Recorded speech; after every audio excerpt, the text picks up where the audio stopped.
under the EFFSC UP banner.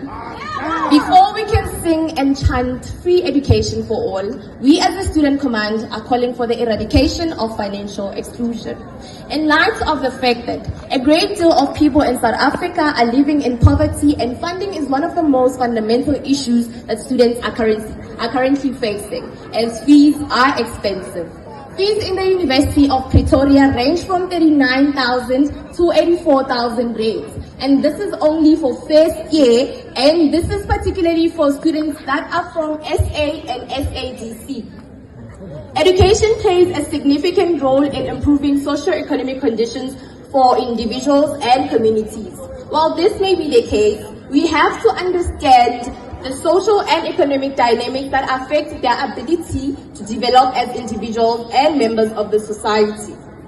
Every discipline has a significant role to play in the betterment of the society, but the different roles placed on each play itself in how students have to contend with the difficulties posed by resource mobilization when it comes to access to education.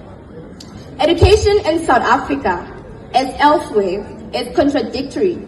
While it has the potential to contribute positively to the economy, social, and also political development, it also can reproduce social inequality and negative attitudes. Policymakers, institutional officials, and various stakeholders need to understand how the provision of education affects access to education and the use students make of educational experiences later on.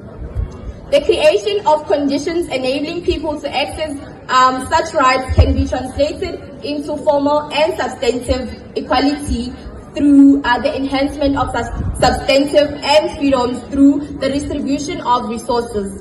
Students who have no assistance or receive partial assistance because of qualification or enrollment fields not funded by either the state or corporations have to deal with unique difficulties, which include procuring costly academic materials such as medical equipment, textbooks, and many others.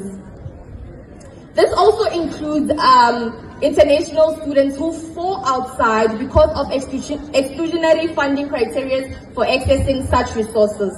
In this balance, this would require a deliberate, intentional resource mobilization when it comes to accessing education. Study finance aid scheme must be increased with a reasonable percentage from the fee increment expected, thus making it possible to ease the burden of registration and covering historical debt, which will do away with unreasonable payment plans for students without resources. Engagement with faculties and disciplines or fields of study that attract large funding so that such funding are repurposed for students in faculties who are really funded by the state or companies.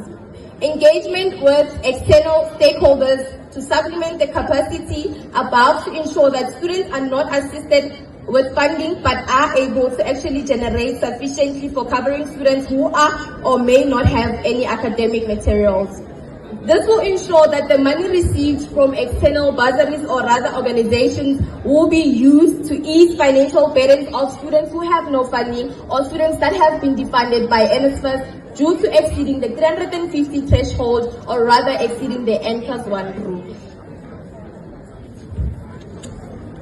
Working in partnership with faculty houses to provide accurate data that will ensure that resources are utilized sparingly for the needy.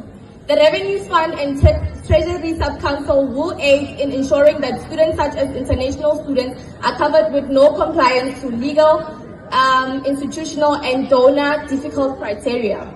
These efforts will contribute further to ensuring that there is an emergency fund for unforeseen eventualities which require such funds.